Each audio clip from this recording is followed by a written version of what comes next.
Ready, recording now. So at the end of the session last class, we were discussing about living abroad and your experiences if you have ever visited or lived in a foreign country. You were sharing cultural shock experiences. You were giving, some of you were giving experiences based on the friends you have who are foreign and live in Mexico. Okay, do you remember this activity? Okay, and at the very end of the class, we checked also the generalizations that are made about people from Mexico, from us, okay? You were sharing interesting points of view, like we're always late, the Mexican time, all of this, okay? So I also mentioned last class that in this session, we needed to cover two skills that are super important and we haven't practiced much so far. And these skills are reading comprehension and writing, okay? And some of you were saying, teacher, can we have homework for writing? Yes, you will, okay? And there's a lot of practice ahead for writing and reading, which are skills that are a little bit different. Remember, reading, it's a skill on which you receive the language, okay? It's a receptive skill. Whereas writing is a productive skill, even though it's not speaking, but you produce the text, you produce the language that it's coming out of that text. So we will practice one productive and one receptive skill a lot. This doesn't mean we won't do speaking. We will also do speaking and other skills, we will. However, we need to pay special attention to these two skills today. And again, hopefully you have your books ready because we're going to be using the 3 different books today, different activities, okay? All right, so let's start. One of the things we have to do is first, we're going to start with reading comprehension, okay? Reading comprehension, and let me tell you exactly what page. Give me a sec. Again, I can make the screen a little bit bigger, but I don't know if that is going to be enough. We're going to start with this book, with the Cambridge Objective Advanced, okay? This book, the blue one, and you can go to page 12, all right? Page 12. Do you all have the book, or do you need me to try to make this bigger? Armando, you were talking, but I couldn't.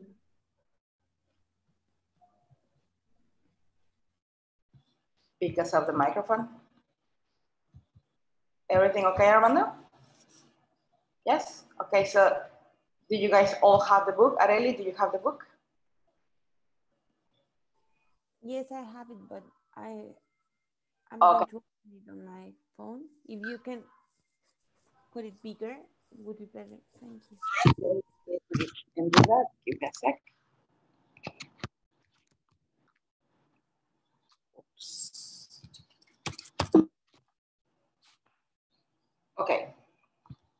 Let's try to do it bigger. Please tell me if it's bigger, okay? And then we can move it.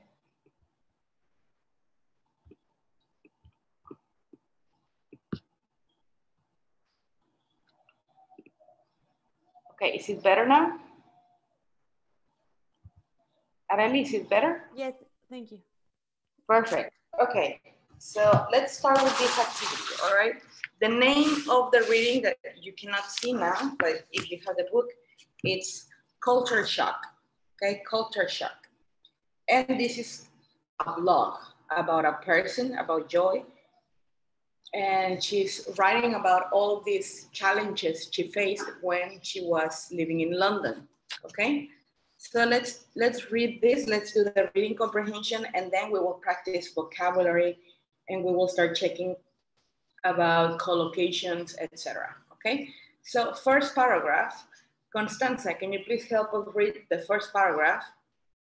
Then Ismael, number 2, Carlos, number 3, Areli, number 4.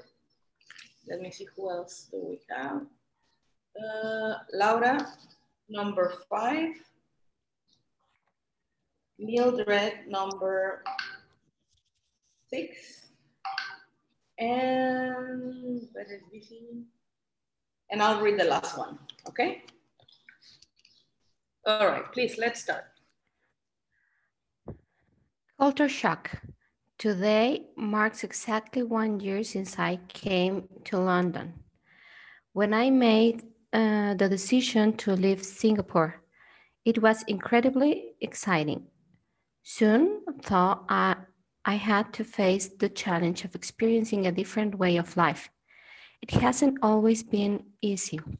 Living on, literally, the other side of the world, I guess I shouldn't be surprised that people who have grown up in different places have different ways of behaving, thinking, and expressing themselves. Excellent.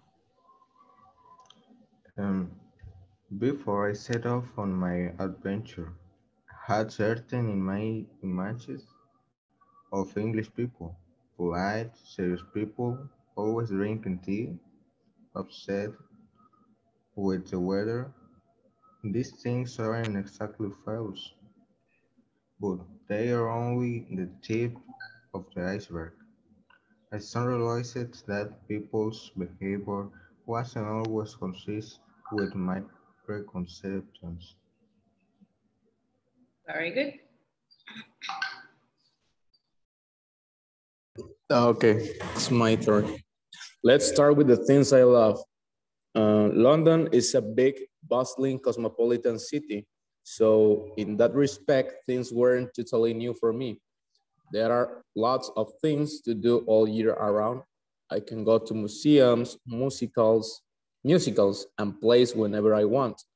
Also, because of where London is, I can easily just pop over to Paris or Brussels for a weekend getaway.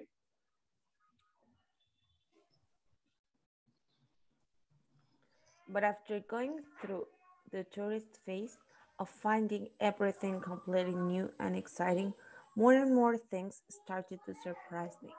I discovered the iceberg hidden under the water and started to gain some insight into British culture.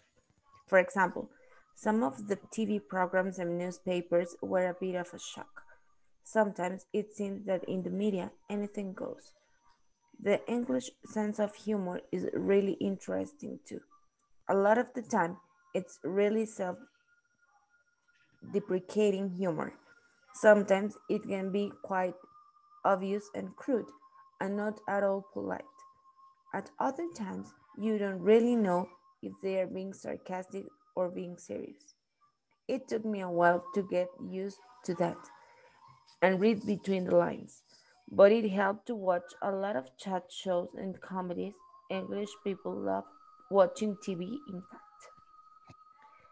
That's what a lot of their conversation and cultural references are about. In fact, these programs are a rich source of information about the British and the British way of life.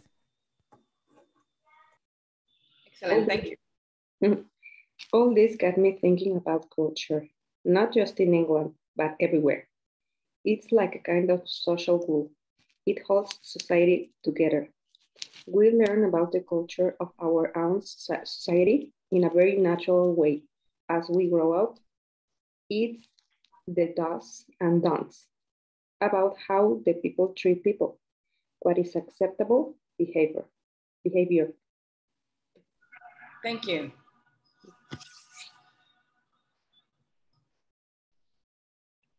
Next one. Laura, I think. No, I have the last turn. Okay, then it was, whose turn was it? If it's mine, I do it. No, I think it was, let me check here. Gloria, oh, Gloria is joining. Okay, I'll read it. And next one, Laura, please help me finish, okay? The aspects of culture you can see are based on those values and beliefs that you can't. It will take a long time to understand those deeply held values and beliefs because you have to notice them slowly and work them out.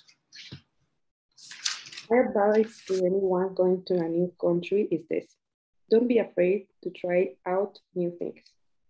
That's the whole point of going on, how you gain experience. But before you go, check out good websites for information about the place and get a good guidebook. When you are there, explore it as much as you can. Get out and make friends with real people. You will find that more you do, the more you gain confidence. Excellent, very good. Gloria, I think you just joined.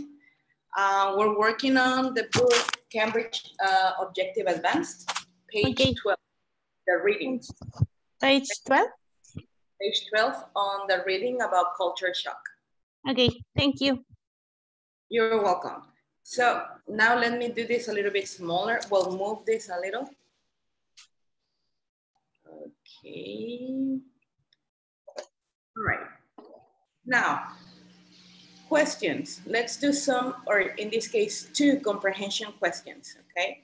In some part of the reading, Joy, the person who wrote the blog, she compares culture to an iceberg. And I believe that is in paragraph 2, okay? It says, let me read again. Let's start with the things I love. London is a big, bustling, cosmopolitan city. So in that aspect, things weren't totally new for me.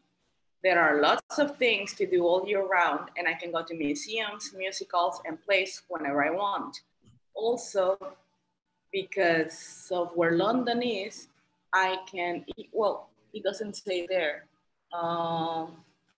It's another paragraph. Hold on, let me check. It's in the paragraph 2. It's in paragraph 2, right? So I need to move this again. There. Okay. It says, before I set off on my adventure, I had certain images of English people. Polite, serious people, always drinking tea, obsessed with the weather. These things aren't exactly false, but they are only the tip of the iceberg. I soon realized that people's behavior wasn't always consistent with my preconceptions. All right, so she mentions and she compares culture to the tip of an iceberg, okay? Number 1, why does she compare culture to an iceberg? Perhaps we need to analyze and see if you are familiar with the expression, the tip of an iceberg. Are you familiar with that expression? Constanza? Yeah. Yes. Maybe she means that there's only one little thing that we can see, but in fact, there's a lot of culture behind these things that we only see. Excellent. Constanza, you were writing the point? Yes, well, it's the same. We can see a part of a whole thing. There, as she said in the reading, she can see some things all over the English people, but there are a lot of things, yes, but there are a lot of things that she cannot see, but she can realize that there are in there. Exactly.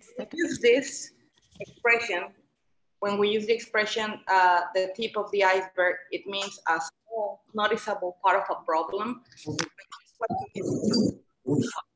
On the surface, but you don't see the whole thing that it's under the water. That's how we use that expression. Carlos, you were also raising your hand? Yeah, I wanted to express my idea about the second paragraph. I don't know if I can, or you're going to make another question. What she meant was that we can only see the things that TV shows about British people. This is something she says further, but what she means is that we can only create preconceptions because we see those things on TV, on music, and we create a kind of reduced image of the real behavior of British people or any person around the world, any culture, any different culture. Thank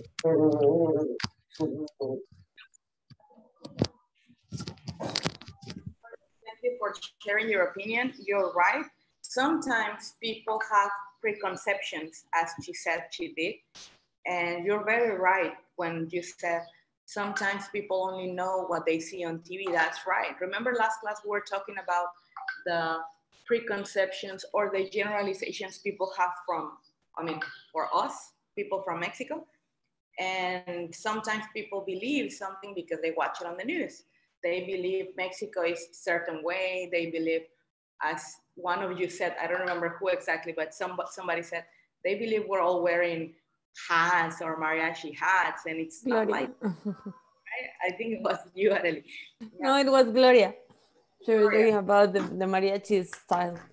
Exactly, and they have that preconception, but we don't wear clothes like that, right? Because sometimes they watch TVs and they have an idea. The same thing happened to Joy. Excellent. So then the question would be, why does she compare culture to an iceberg? You just answered that question because she was talking about what she could see or the preconceptions she had, but not everything under the water. Question number 2, what is her final piece of advice to people going to live in another culture? What is her final? Don't be afraid of going beyond. Don't be afraid of trying new things. Don't be afraid of trying new things. Very good. What do you think, Gloria? What do you think she's giving us that piece of advice, not to be afraid?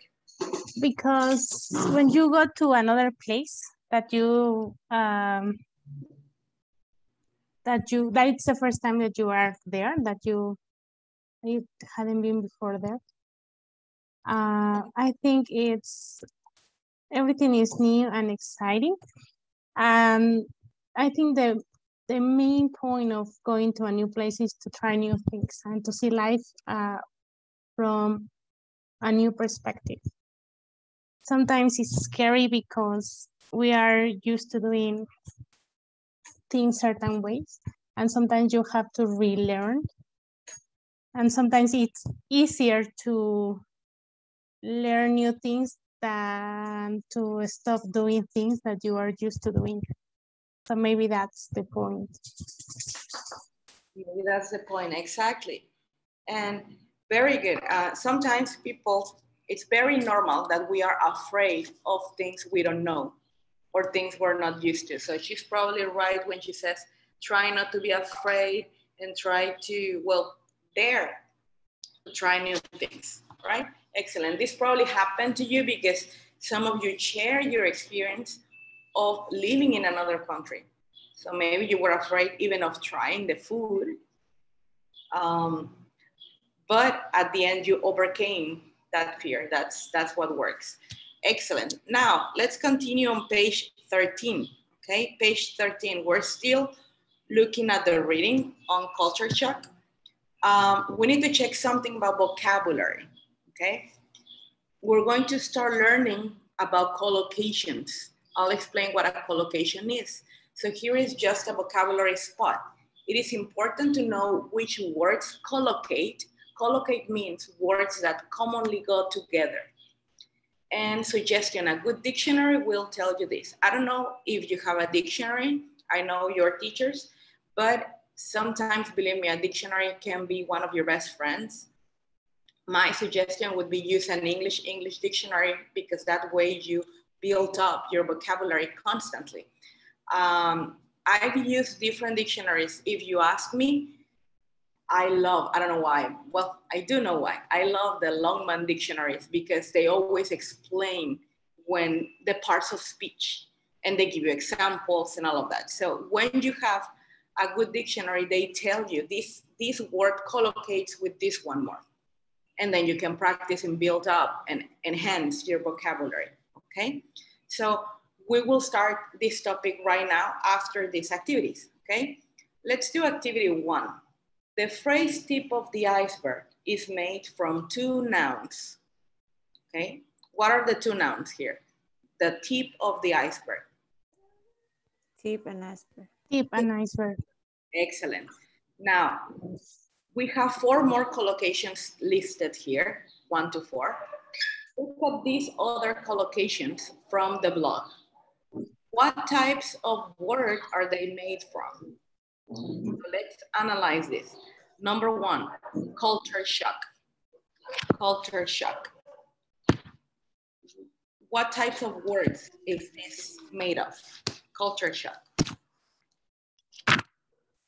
Nouns. Okay, noun. So you have noun, noun. Yes. What I want you to discover, this is an example of guided discovery. With this activity, I'm going to show you what types of collocations there are, okay? So we have noun, noun, culture, and shock. Excellent. Next one. Next one. Make Verb and noun? Verb and noun. Okay, very good. So here we have 2 types of collocation. Noun, noun, verb, noun. Okay. Next one, incredibly exciting. Adverb and adjective. Adverb and adjective. There's a 3rd type of collocation. Adverb with adjective. Last one, acceptable behavior. Adjective and noun. Okay. You have 4 types of collocation. You can use combinations. Noun, noun, verb, noun, adverb, adjective, adjective, noun. Okay, excellent. Now, number 2. Look at Joy's blog again and find more collocations. I'm going to give you some minutes to do this activity. It's really interesting. You need to find in the blog 3 different words that collocate with the word gain. 3 words. Then number 2, you need to find 3 expressions using way or ways, and those will be collocations. 2 phrases with humor, 2 nouns that follow made or make, and a phrase that collocates with values and beliefs. Okay, so let's do this individually and then we check, okay? Please, when you finish, raise your hand, raise your Zoom hand, the little one, okay?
Are you guys done? Or not yet? Not yet? Okay. Few more minutes.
Mildred, I see you are done.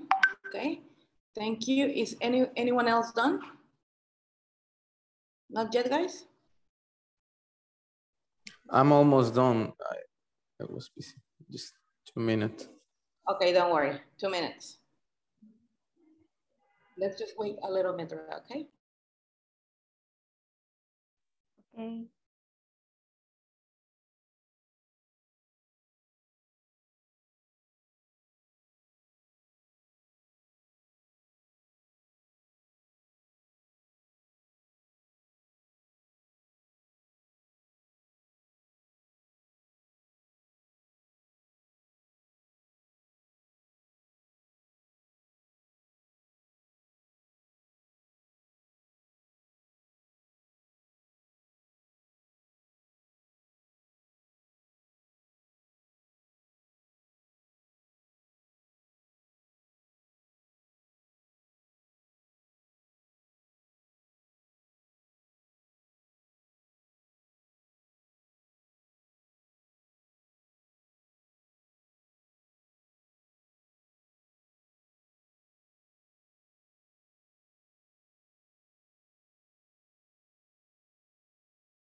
Okay, 3 people have finished. When we reach 5, let's check together, okay?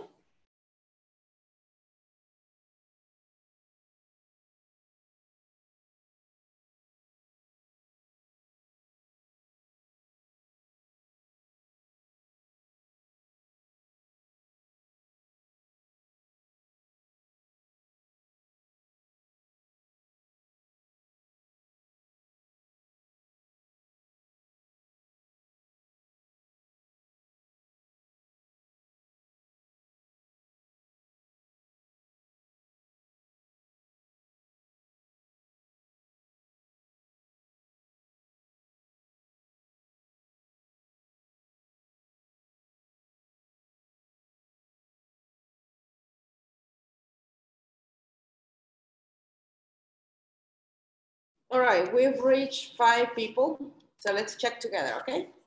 Don't worry, let's check together. We will get those answers.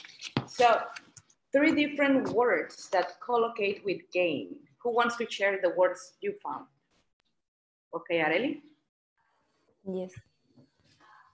Gain confidence, Huh? gain some insight, and gain experience. Excellent. Now, these are 3 collocations with gain for you to try and add to your vocabulary. Get insight, get experience, get confidence. Excellent. 3 expressions using way or ways. Who wants to share? May I participate? Way of life, way of behaving, and natural way. Excellent. 3 more collocations right there. Way of life, ways of behaving, and in a, well, very natural way. Excellent. Very natural way. Excellent. 2 phrases with humor. Can I? Yes, Laura. Sense of humor, self-depreciating humor. Okay. Sense of humor, self-deprecating humor. Very good. And 2 nouns that follow the words made or make. Made or make. Gloria, are you raising your hand or are you? Yes, yes. I got made a decision and make friends. Okay, make the decision, make friends, correct, okay? Sometimes I've heard people saying, take a decision. It's not take a decision, it's make a decision, okay? This is why collocations are so important, okay? Excellent. Now, a phrase that collocates with values and beliefs.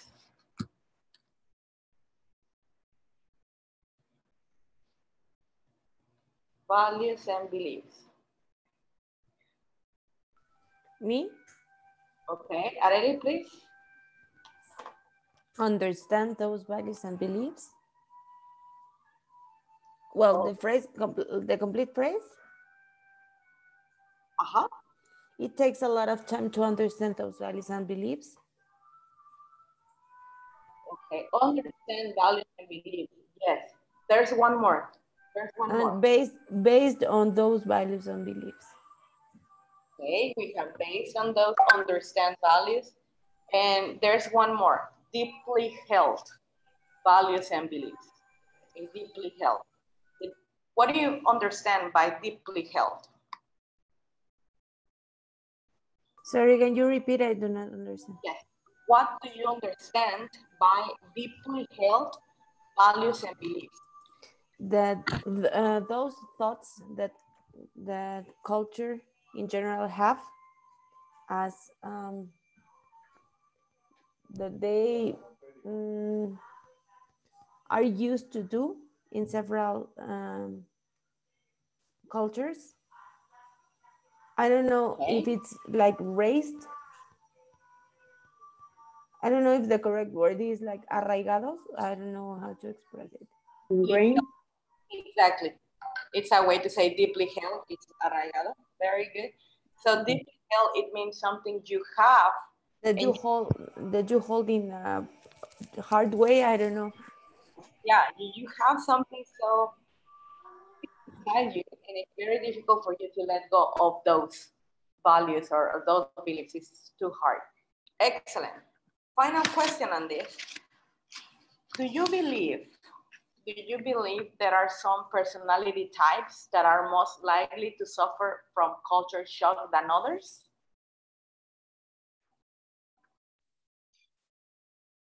I think it depends on the place you are going or you are living, or the place that you are visiting, because some personalities can adapt better to some places than others.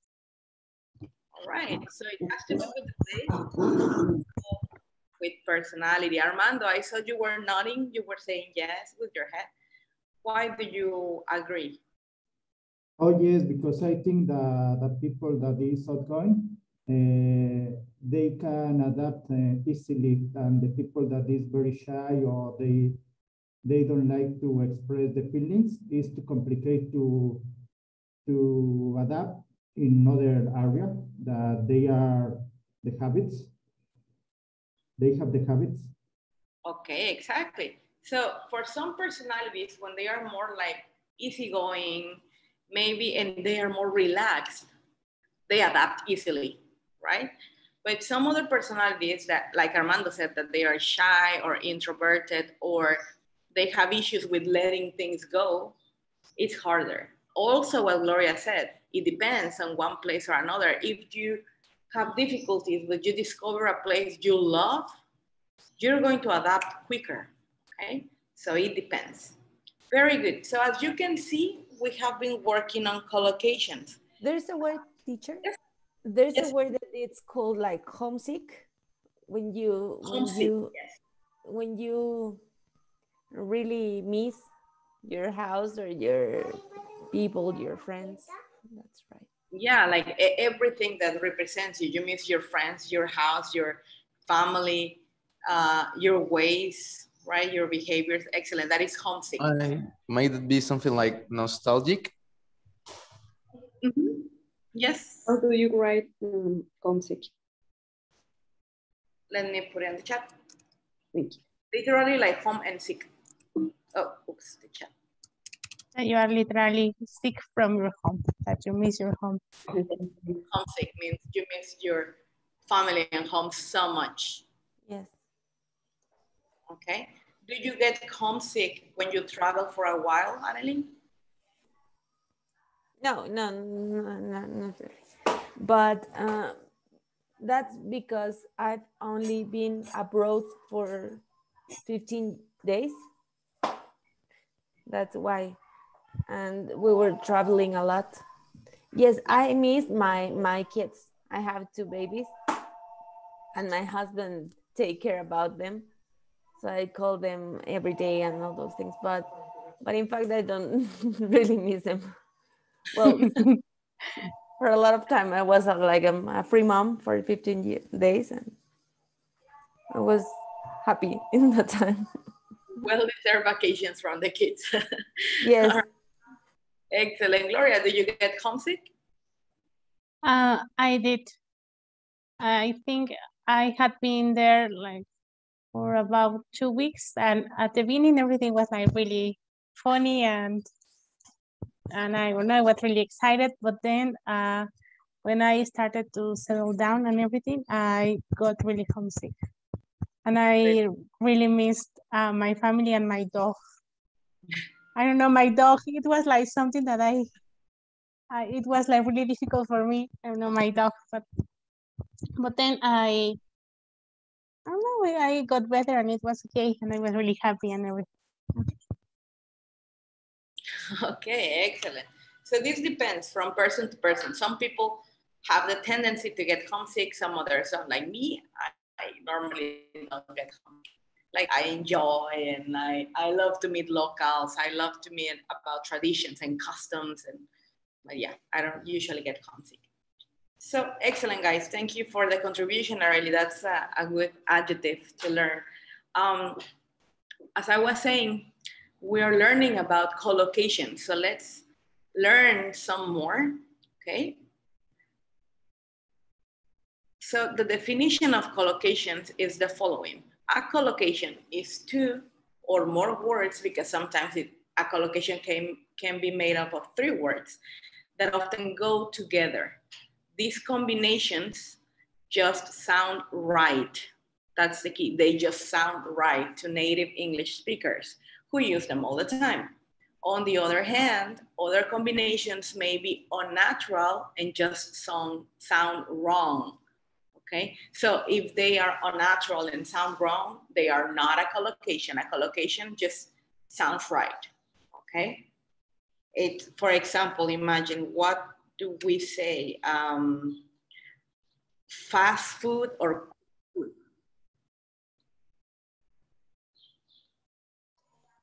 What, can you repeat it, please? Yes. What do we say? What sounds right for you? Fast food or quick food? Fast food. Fast food. Fast food is a collocation. Okay. If I say fast, maybe you say fast food, fast car. Okay. Those are collocations. So let's look at some examples. Give me a sec. Alma is joining. All right. So let's check, for example, about collocations. All right. Let's check some examples. Check natural English on the left, unnatural English on the right. Okay. Natural, the fast train. Okay. Fast train, fast car, fast food. But unnatural, the quick train. It sounds wrong. Okay. Hello, Alma. Welcome. We started with the reading on page 12 of Cambridge English Objective Advanced. We finished, and we are starting the grammar pointer that is collocations. So you're right on time. Okay. I was sharing with your partners the definition. A collocation is 2 or more words that often go together and they just sound right. My example was, Alma, do we say fast food or quick food? It's fast food. Fast food, that's a collocation. So here we have some examples, left and right, about natural English and unnatural. We say the fast train or the fast car, not the quick train or the quick car. Fast food, not quick food, okay? With quick, we can use other collocations. For example, we say, let me take a quick shower. You don't say, let me take a fast shower. See, they don't sound right. Let's have a quick meal. A fast meal, no. Fast food, yes, but no fast meal, all right? These are examples of collocations, all right? So importantly, maybe you wonder, okay, but why learn collocations? What for? Well, super important. They are super important parts of the language because your language will be more natural and more easily understood. Number 2, you will have alternative and richer ways of expressing yourself. And it is easier for our brains to remember and use language in chunks or blocks rather than single words. Remember that there have been many different studies that promote the use of chunks, and they in these studies, they recommend the teachers to teach students chunks, not just list of vocabularies, because they learn better. This is probably why kids learn a lot from video games, because they learn the chunk, they learn the expressions, okay? Excellent. Now, collocations, as we said earlier, you find collocations in dictionaries. In good English dictionaries, you have, well, the dictionary tells you this collocates with this, or it's a collocation, okay? So what we're going to do today, and in many of the classes, it's learn some collocations. Why? Because I cannot finish this topic in one class. So we will continue with more things, but in another session, I'll give you more collocations for you to study. My purpose is for you to enrich your vocabulary and enhance the language you use and how you can express yourself, okay? So remember, we were checking on the reading that there are different types of collocations. Sometimes we combine, we make different combinations, noun and noun, adjective and noun, etc. So here, I'm going to give you the different combinations you can expect in collocations, all right? you can have adverb and adjective. For example, completely satisfied, it's a collocation. We don't say downright satisfied, no. Okay, adjective and noun. Excruciating pain, you can say, he broke his leg and he was experimenting excruciating pain, not excruciating joy. Okay, so excruciating collocates with pain, not with joy. Adjective and noun. Another combination, noun, noun. A surge of anger, not a rush of anger. Okay, we can say a rush of dopamine, a rush of sugar. We have sugar rush, actually it's a word. A rush of energy, but a surge of anger. Okay, one more combination, noun plus verb. Lions roar, not lions shout. People shout, lions roar. One more combination, verb plus noun. Example, commit suicide, not undertake suicide. Okay. One more, verb plus expression with preposition. Burst into tears, not blow up in tears. And finally, verb plus adverb. For example, wave frantically, like waving like this, hey, hello. Not wave feverishly, okay? So these are more examples of collocations, but what is important here is that you see the combinations you can have. Sometimes we believe we have collocations noun and noun. No, it's deeper than that, all right? Any questions so far with the combinations? Nope. All right. So today I want to check different collocations, of course, but I want to make special emphasis on collocations with take and collocations with make, okay? And in another class, I'll give you some more collocations. So let's take a look at collocations with take, okay? Alma, can you please read the collocation examples on the left, and then Gloria, the ones on the right? Yes. Take a shower, take a chance, take a seat, take part, take time, take a bite, take notes, take it apart, take a decision. Very good. Gloria. Take a vacation, take a picture, take an exam, take a taxi, take care, take a risk, take a survey, take advice, take medicine. Very good. Now, why it is important to learn this? Because you learn chunks, as we said. So take a shower. Have you ever heard people saying have a shower? They more commonly say have a bath, right? Oh, let's have a bath. But a shower, take, okay? So important. These are collocations with the verb take, okay? Take a taxi, take a cab, take care, take a risk. So let's try to put them in context, okay? I'm going to tell you one set of collocation, and then you have to come up and give us an example using it, okay? In any tense, with any verbal tense or model you want, okay? Armando, for example, take a chance.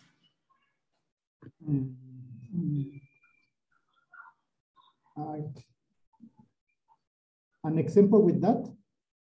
Yes. Okay, let me think. My brother takes a chance to don't go to work. Okay, can you repeat the example? I hear you very far away. Yes, my brother takes a chance to don't go to job. My brother takes a chance of not going to work. Okay, what's the definition of take a chance? What do you guys think is take a chance? It's like have an opportunity. Mm-hmm. Yes, it's like, for example, you need to take a chance in traveling. Okay, it's to be able to let yourself experiment something. Now let me give you a definition. Give me a second. Or you can even take a chance of people. Imagine that somebody introduces you, Armando, to a friend, and you said, oh, but maybe we are not compatible. And they say, oh, you should take a chance on her. She's a very nice person. Okay, that's take a chance. Okay, it's when you put your trust in something or in someone too. Okay, for example, the boss took a chance on the new employee for the big position. It's when you take a leap of faith too, all right? That's part of the meaning. Not much like take advantage. Take advantage is a little bit different, okay? It's different, or a chunk would say give a chance, or it's another? Yes, give a chance, it's another one. It's different. Okay. It's different. It's when you give me a chance, it's when you give somebody the opportunity to do something or to correct or change something, okay? Okay. Take a chance is when you take a leap of faith. For example, she's trying to find a publisher who will take a chance on her book because we don't know if the book is going to be a success or not. So she's trying to find a publisher who will take a chance on her novel or on her book, right? It's to believe in something, to take a leap of faith, all right? Alma, take a risk.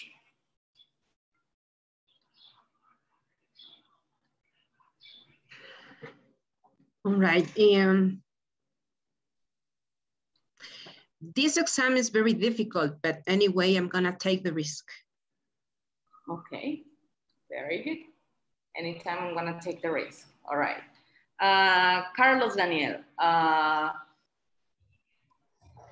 take notes. I had a question about that expression. Somebody told me that it wasn't, I know take notes, it's writing something on your book, on your notebook, but somebody told me that it was not take, but make notes. I don't know if both expressions are correct. I guess they don't, but somebody told me I should use make rather than take. Make a note. Well, it depends on the context. For example, I could say, let me make a mental note on that.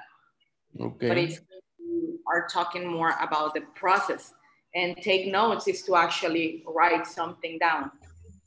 Okay, so let me take notes about what you just said. That's my example. Okay. Let me take notes about what you just said. Correct, right? Laura, take advice. Take a what? A bite? No, yes, take a bite.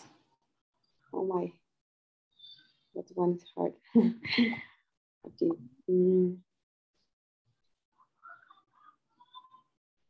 I don't know if I can use it to, for example,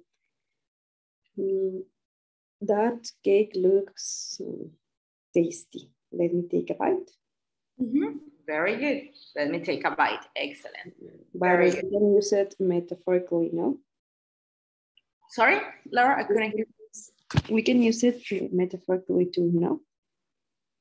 Oh, I'm having issues with your audio. Can you repeat that? We can use it metaphorically. For example, take a bite of an activity and or just for eat something.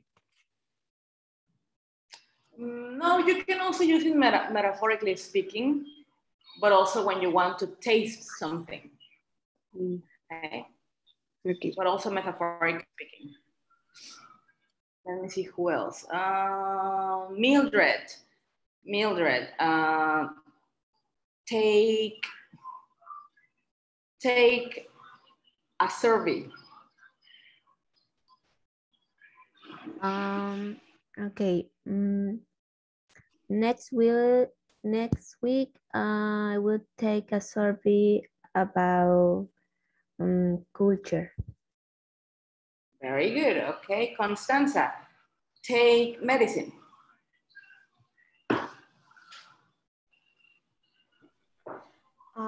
I will take my medicine at 8 o'clock. Very good. Okay, so these are collocations with take, right? Now let's continue. Here we have some more. Okay. Now, you said that we must say make a decision instead of take a decision, and there's take a decision over there. What's the difference here between, yes, it's amazing that you remind me of that.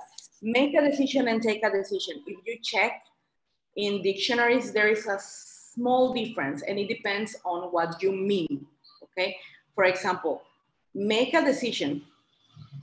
It depends on the situation. Make a decision refers to the process of the decision making, okay? Just make up your mind, make a decision, okay? And take a decision is the act of deciding something in the instant, okay? It's just deciding. For example, let's see, if you're one of those. For example, I was driving and I take the decision, or I took the decision of going through the left, to the left or to the right. Exactly, you're doing it at the moment, okay?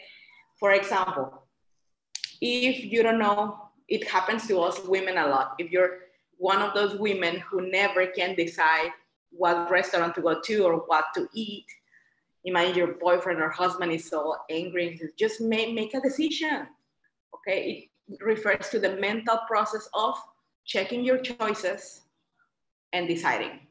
But take a decision is at the moment. Very good example with the driving. So let's say you're driving and you take the wrong path and somebody blames you and says, you took the wrong turn. You say, well, I had a car behind me and I needed to take a decision. Okay, that's the small difference. Okay, so when you're talking about mentally deciding, make. When the process is larger or longer? Yes, when you can stop and think, oh, do I want Thai today? No, maybe I want Indian. Oh, but Italian sounds fine too. I mean, you have the time, all right, to make a decision, but take is just in the heat of the moment. I have two things. The first one, I think the difference is more about the thing. I mean, we use make when we have the options in front of us. We have the options clearly in front. We say, no, we say take when we have the options in front of us. And we say make when we have the options. For example, it's like the difference between which and what. Which is when you have the things in front. But what is when you don't have the thing, so you have to think of it. And I wanted to, that's my point of view, but I wanted to ask you if you can go back to the last slide. Yeah. Yeah, I'm gonna take a screenshot to make notes later. All right. Yeah, that's it. Can you go back another one? I have just one. Here. The burst into tears and wave frantically. Burst into tears? Burst into tears. You wonder what's the meaning of that? No, I just have to take my notes. Oh, to take your notes, yeah, okay. Thank you, teacher. Yes. All right, so yeah, what Daniel said is a way to see it. I mean, maybe you don't see the things in front of you in the moment of taking the decision because it's too quick. It's a way to see it, all right? Another thing here, if you check in dictionaries and in forums and all of that, with the differences between make a decision and take a decision, guess what? It's also, sometimes collocations are also a matter of British and American English because people are used to different things. So sometimes you have Americans say more one way or British that say more the thing in another form, Okay, so sometimes the collocation has to do with that. So in the dictionary, normally it says A-M-E, ame, collocation, or B-R, collocation. All right? They also matter, British or American English. Now here, more collocations we take. Now the British, American people say more have a bath, but the British use take a bath. So it's my job to show you this example, because what if you take a Cambridge exam? It's possible you see take a bath because it's British. Okay? Even though have a bath is more natural for American speaking, for American people. Okay, so more collocations with take, okay? Constanza, can you please read these collocations and their definition?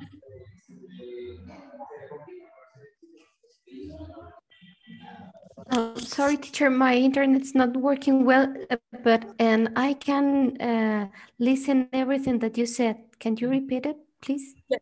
I was just asking you if you could please read these collocations and their definition. Okay. A bath, to wash your body. Also a shower, a sauna. After, to look or act like someone, usually a family member. A moment, to use a short amount of time to do something.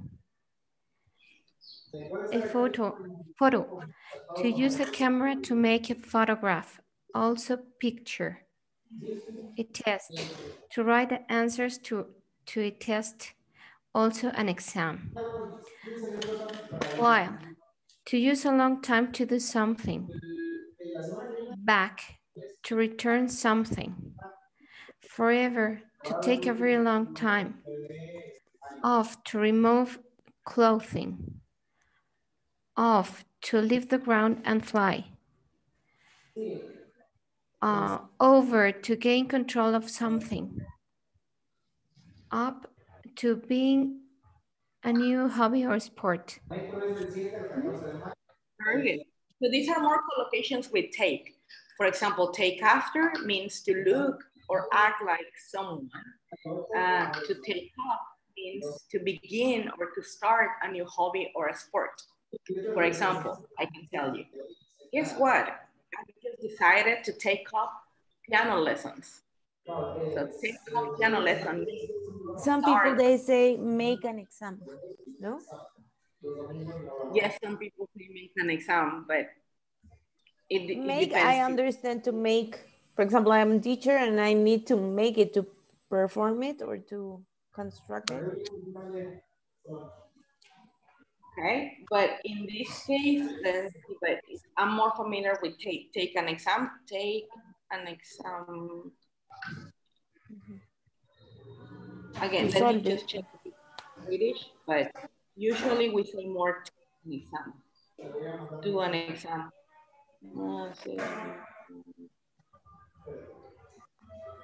Okay, yes, here in American English, it's only take an exam, at least in American English. Take. All right, so another expression, take forever. You can say, oh my God, I got a flat tire and it took me forever to change it for the spare tire. Okay, that's the idea. Take a while. Okay, I can help you assemble the new desk, but it's going to take me a while. Okay. So, any questions with this more collocations with take? Can you repeat the example with forever, please? Yes. Imagine somebody tells you, can you please help me assemble this desk? You can say, sure. Oh, well, no, that was a different example. The tire, the spare tire. Yes, it took me forever to replace my flat tire with the spare one. Okay. Okay, it will take me forever. Sorry? It will take me forever. Is that the construction? I said it took me forever because for me, I was expressing in the past. It took me forever. It took me. Remember that collocation, you can use them in all of the verb tenses. Okay. I Yeah. can say it's going to take forever, continuous, or it took me forever, or it'll take me forever in future. No problem. Okay. Okay. Perfect. Thank you very much. Present, you're welcome. Even in simple present, I can say, oh, it always takes my son forever to get dressed in the morning. For example, I will help you tidy up your room, but it will take forever. It will take me forever. Yes. Take me forever. Okay. Take us? No? Okay. Or take us if you do it in plural, yes. It'll take us forever because you have a mess. All right. Okay. So any questions with these collocations with take? No? All right, let's continue. Let's try and do this exercise, okay? Exercise, complete these sentences below using the correct collocation or phrasal verbs with take. So you can use collocation or phrasal verbs with take. 1 to 12, it's not necessary that you copy the whole sentences. Please just number in your notebook from 1 to 12 and just write the answers and then we check together, okay? So you can write 1, take back, 2, take apart, 3, okay? Please, when you finish, raise your Zoom hand, okay?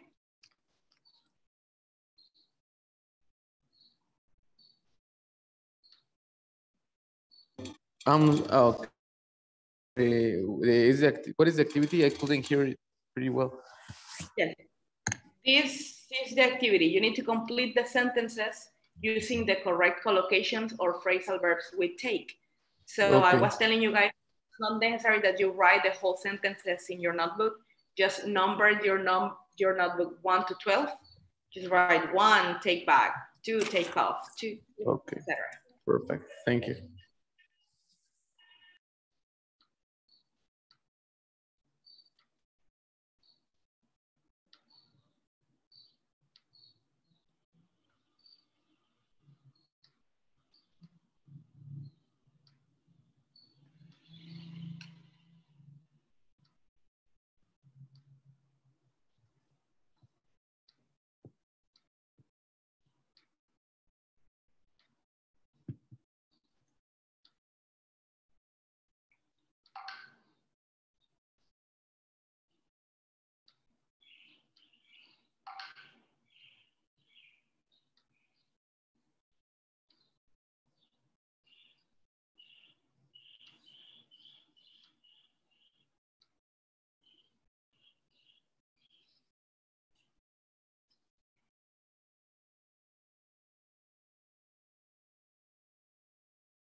Okay, Gloria and Areli have finished. And Carlos, 2 more people and we check together, okay?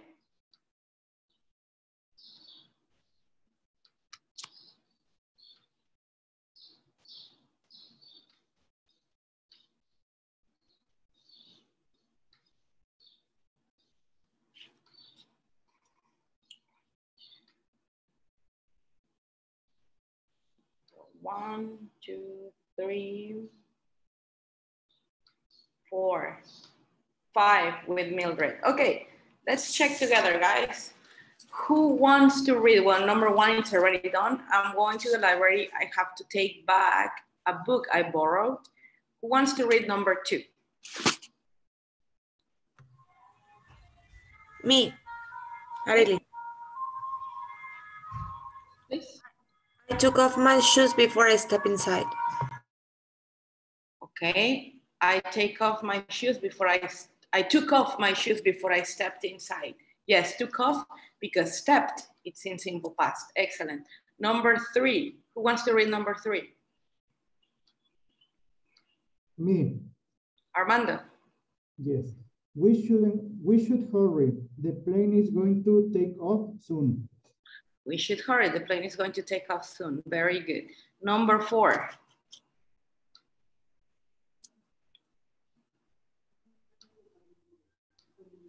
Where's my camera? I want to take a picture of the garden. Very good. I want to take a picture of the garden.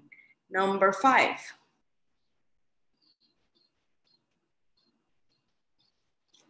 Any volunteers for 5? Yeah, me. James want to take up oil painting as a new hobby. Excellent. Very good. Number 6.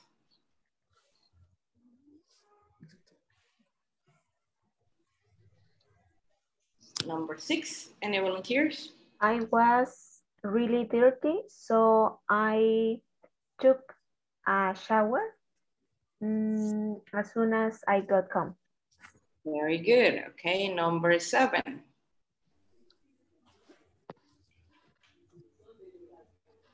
I took a moment to think before I answered the teacher's question. I took a moment to think. Very good. Number 8. Stuart really takes after his father. They look almost exactly the same. Takes after. Very good. Okay. Number 9.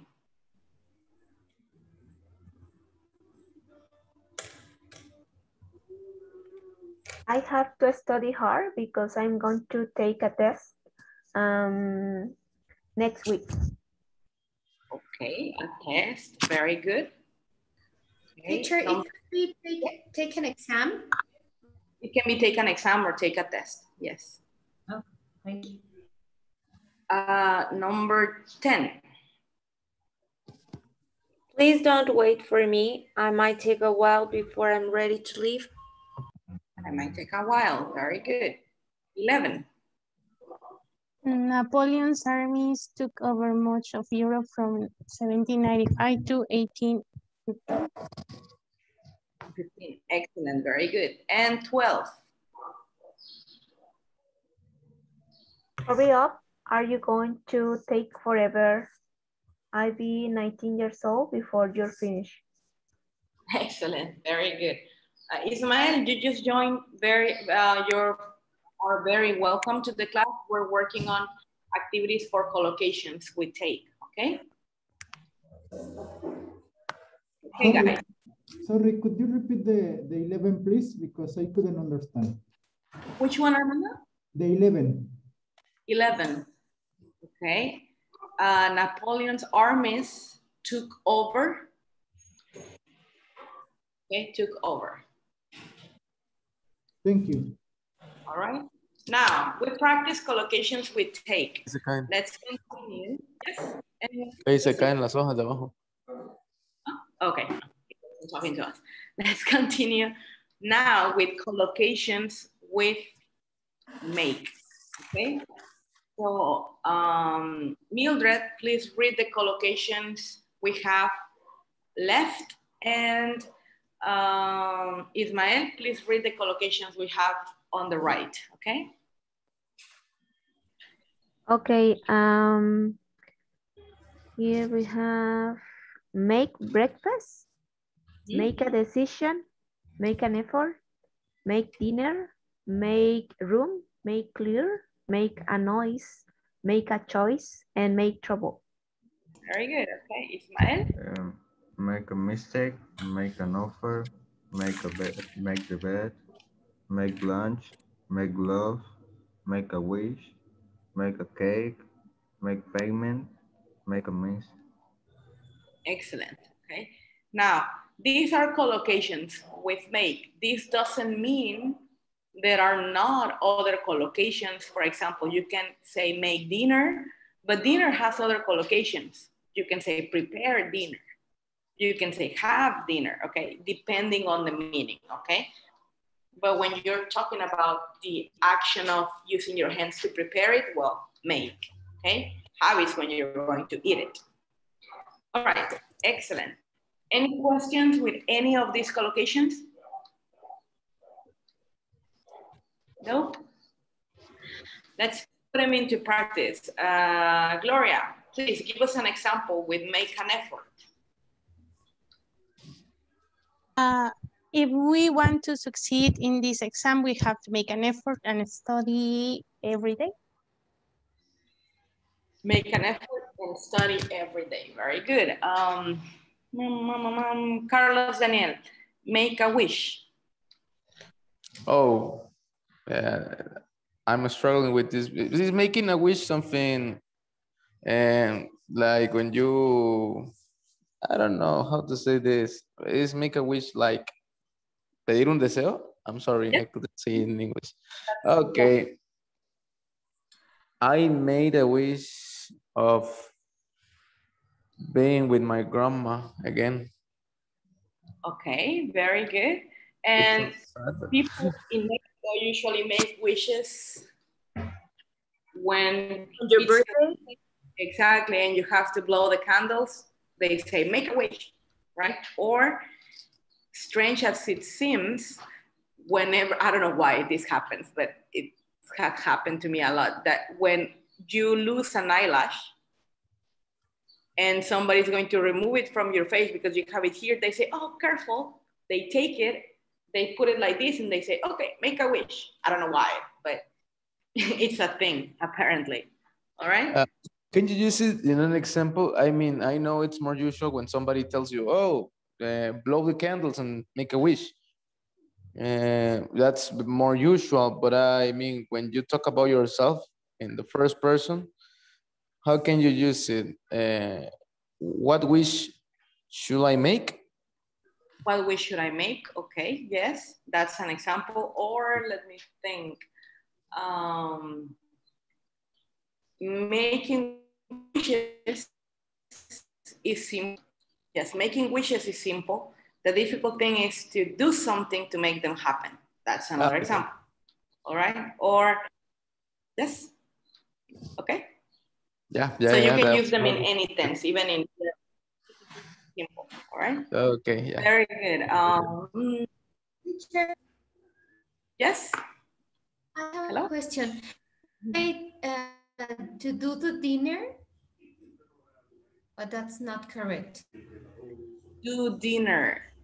It's more usual because it's a collocation, make or prepare, than do. Okay, it's more common. All right. Okay, thank you. You're welcome. Who else? Okay, Mildred, give us an example with make noise. My neighbors were making a lot of noise at night. Very good. Okay, very good. Armando, give us an example with make a mess. Oh, my children always make a mess my house. My children always make a mess in my house. Very good. Laura, make an offer. We need to buy a new house, and we were visiting a lot of them. So we need to make an offer of one of it if we don't know, but you need to make an offer to the real estate agent, for example. Yeah. All right. Alma, make room. It sounds like I'm telling you make room. Okay. An example with make room.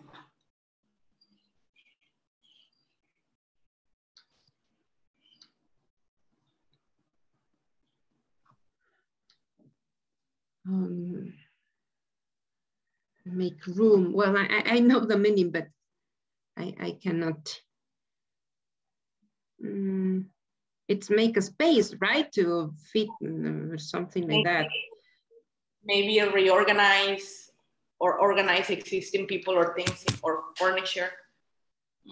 I'll give you an example and then you give me one. Are you married, Alma? Yes. Okay, so imagine you tell your husband one day, hey, guess what? My mom, knock on wood, hopefully not, my mom is sick, so we need to make room for her in the house for a few months. All right. That's an example. Okay? All right. I was thinking, for example, I bought a new bed, and I need to make room, for that new bed. Exactly. You need to make room for that. Or even if you buy a piece of furniture,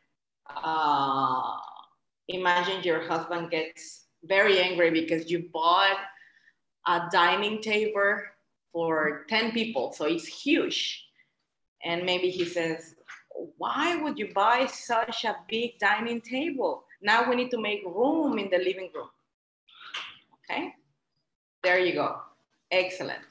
Now we had to make room. We had to make room to install a new desk for homeschooling. Exactly, to place a new desk for homeschooling. Yes, very good. So you make room, it's when you have to organize or reorganize people or space or furniture so that more can fit. Okay, excellent. No questions here? No?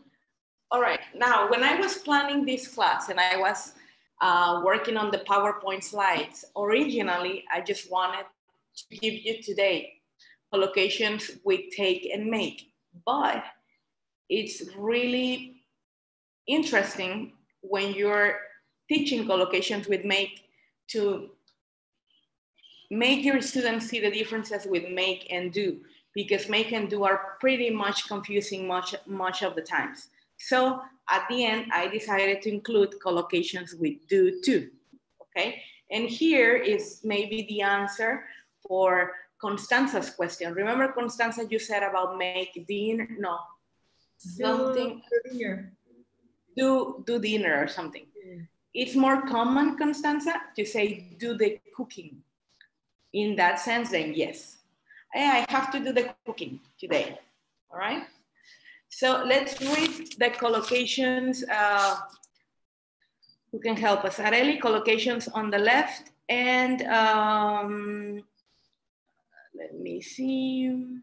To Gloria, collocations on the right, okay? With do. Okay. Do the cooking, do homework, do business, do the exam, do work, do nothing, do damage, do a favor, do a drawing.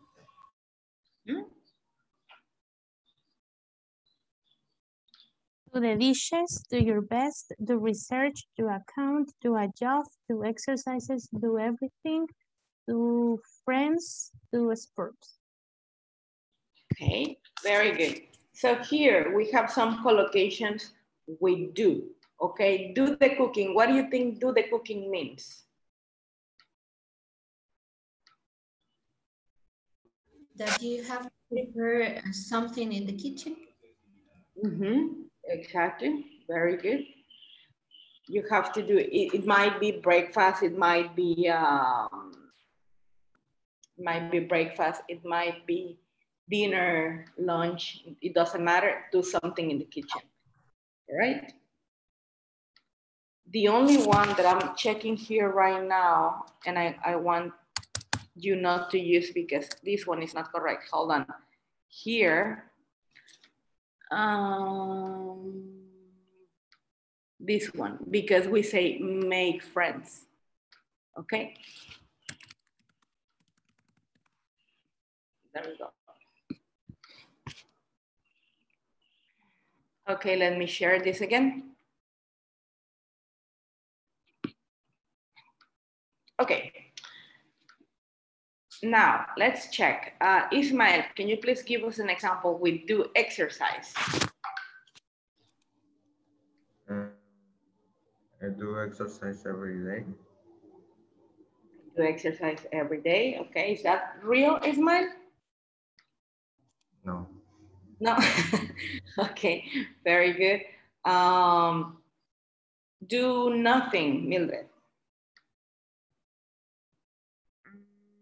Could be when I'm alone, I do nothing. When I'm alone, I do nothing. Very good. The dishes, Arely.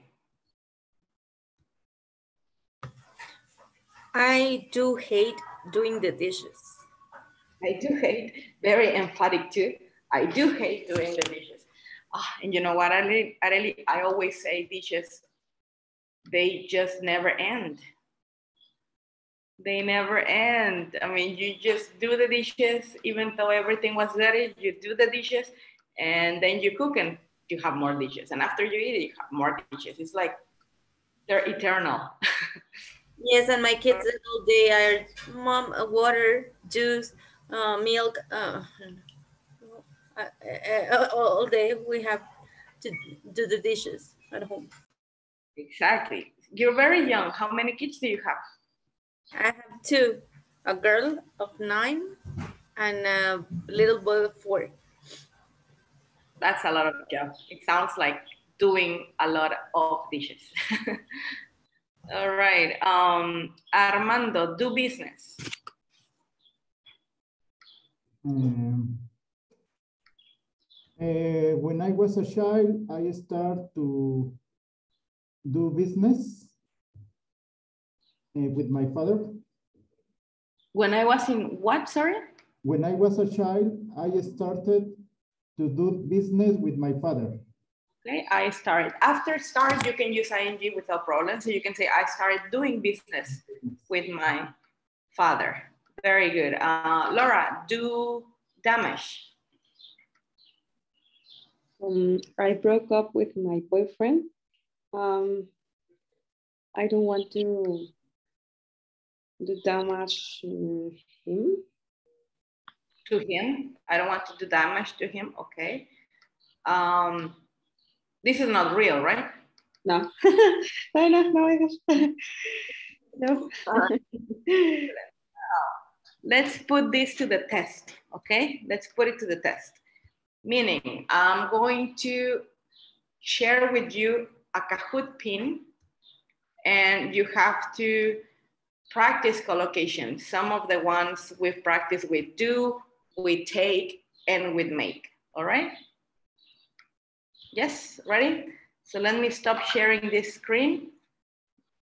We used Kahoot last classes or the first class, I don't remember. So you have it installed. We don't have any issues. Alma, you're raising your hand? No? Okay. So no questions. All right, let me go to the Kahoot page and share the pin with you.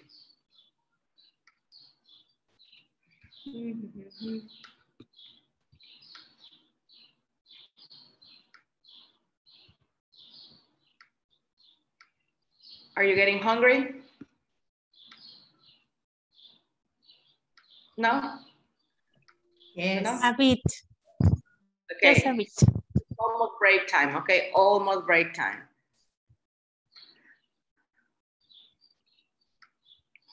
Okay, it's loading the game pin. Just a second. Okay, here's the pin. 5, 9, 4, 3, 3, 5.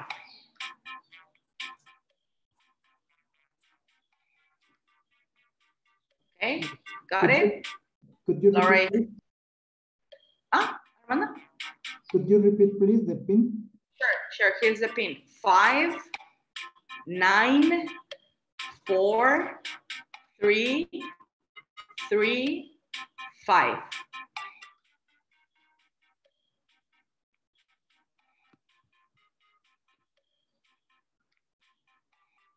Okay. Once more. 5, 9, 4, 3, 3, 5.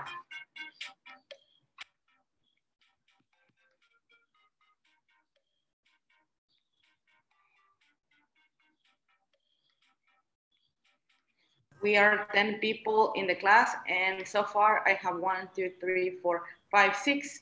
We're just waiting for 4 people. I have 7 people now. Carlos, Gloria, Alma, Armando, Areli, Constanza, and Laura. 7 people.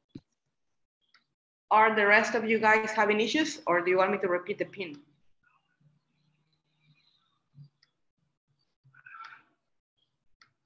Mildred joining. 1, 2, 3, 4. We're just missing one person. Who are we missing? Bere, I think we're missing Bere, but she's in class. So that means we can start, okay? Is everybody in? Yes? You're in? Because some of the cameras are off. I don't see you. You're in, right? Okay, let's start. You know how this works. Have your cell phone ready. Okay, I'm going to share screen so that you see the questions. You will see them on your computer screen, and then with your cell phone, you need to answer, okay? All right, so here it is. Please tell me when you see my screen. Okay. Do you see the Kahoot screen? Yes. Yes, perfect.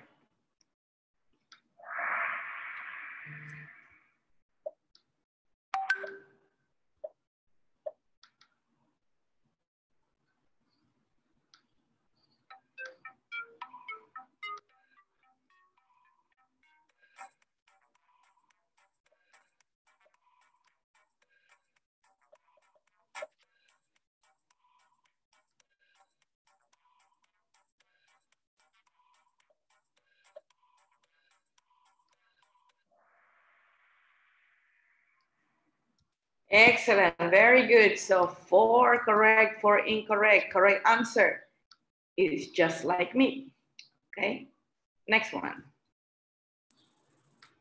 Okay, Alma started with the right foot. Let's continue.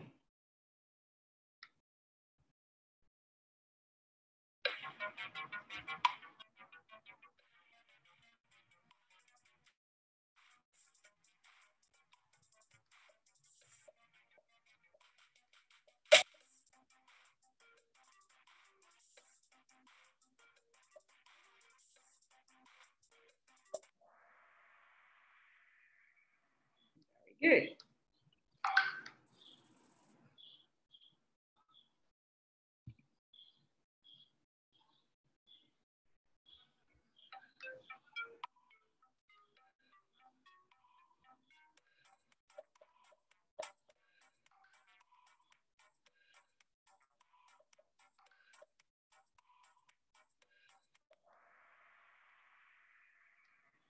Excellent.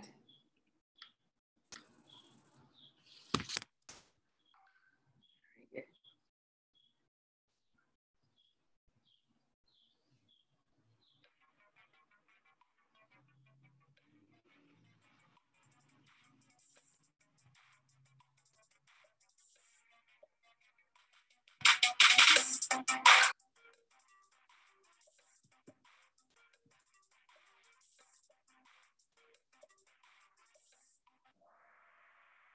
Hey, let me clarify this one. Remember we saw an example with takeover with Napoleon's army?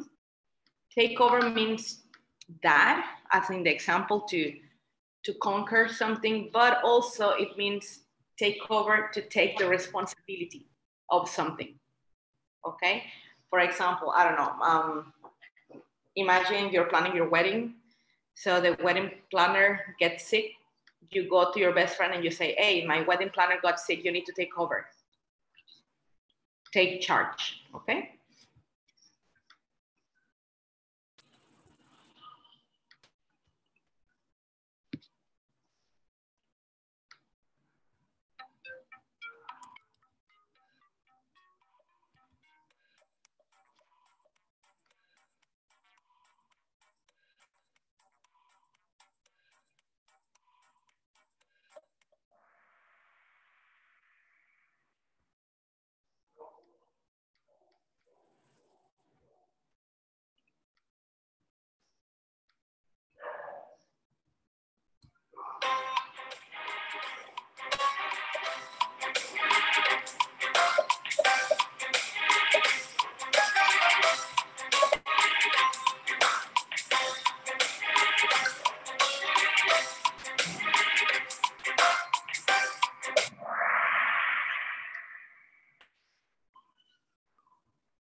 Very good.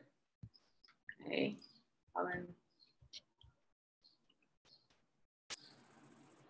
There we go. Let's see who's in the podium. Carlos. Okay, it was Alma. Now Carlos. Okay, let's continue.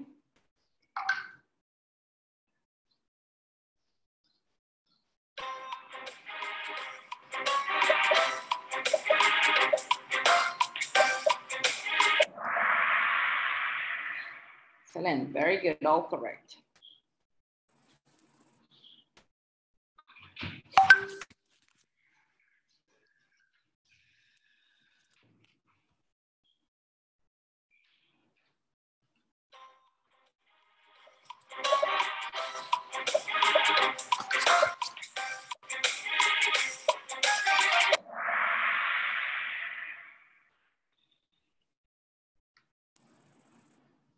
Carlos still there. Areli is getting closer.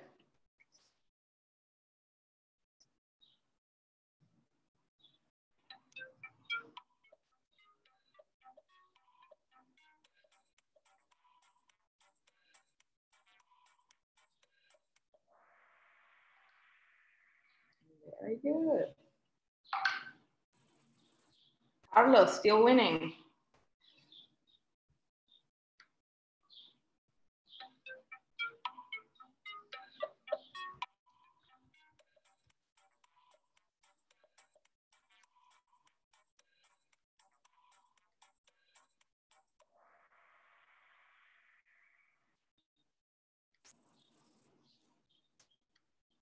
Areli, now you're on top. Very good.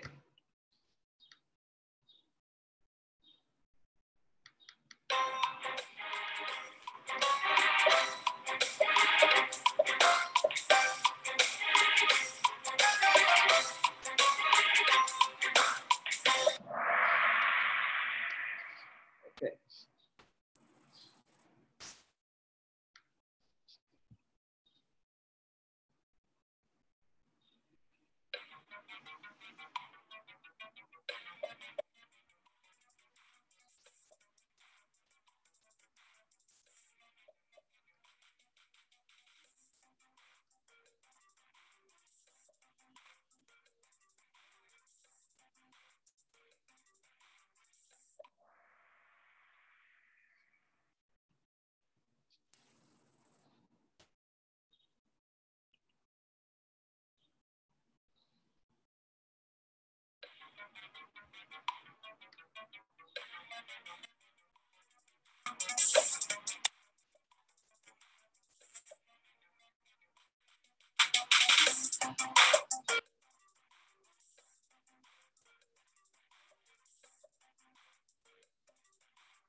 Okay, the last 5, guys, the last 5.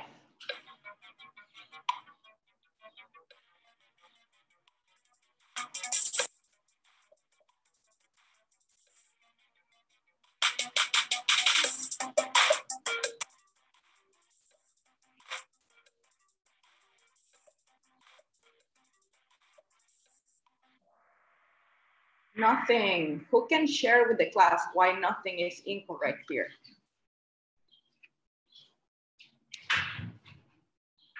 Because we use nothing in affirmative sentence. Sorry, Armando?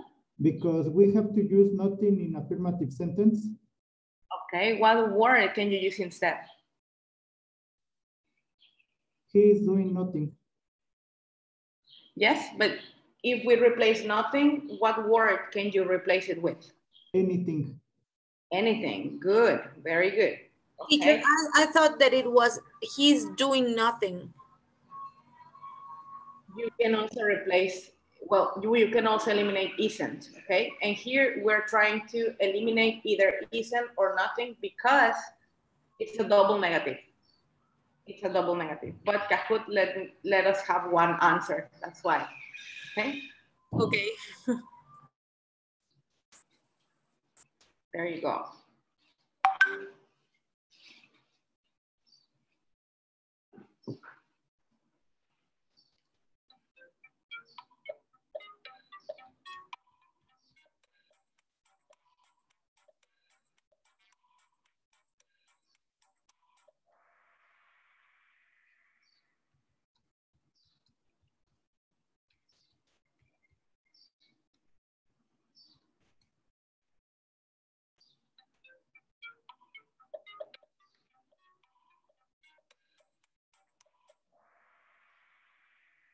Excellent. Ooh, Arely, you're right on top now. 2 more.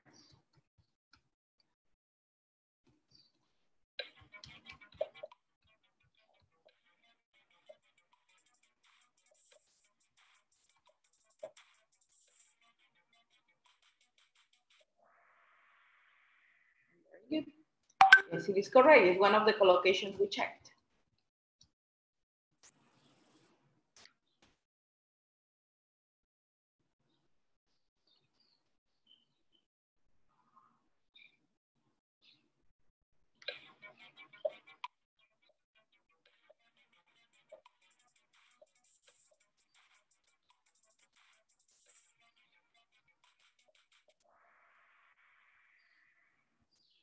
And finally, last question. Let's see, this is going to be between Gloria and Alma. Let's check.